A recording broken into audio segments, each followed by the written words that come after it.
Kalau saya baru nak mula simpan emas, apakah langkah pertama kena buat?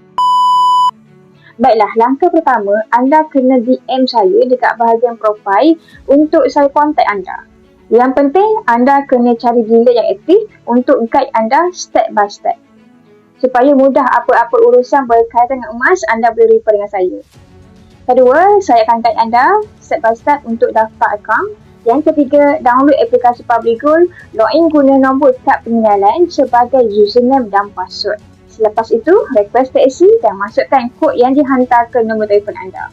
Seterusnya, dah boleh mula simpan emas ikut bajet. Minimum serendah RM100 sahaja, nak simpan lebih pun tak ada masalah. Caranya, anda hanya tekan bahagian top up, pilih online banking, masukkan jumlah yang nak disimpan, pilih myself, klik bahagian I agree dan klik place order.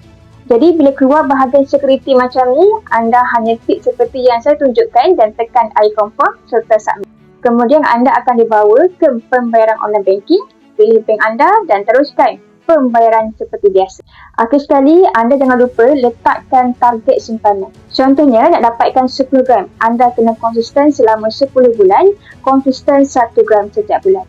InsyaAllah, hujung tahun anda dah boleh pegang emas sendiri, 10 bulan dah boleh pegang 10 gram. Untuk anda yang belum lagi ada akaun emas kat Public Gold, boleh refer dekat bahagian profil saya untuk saya guide satu persatu.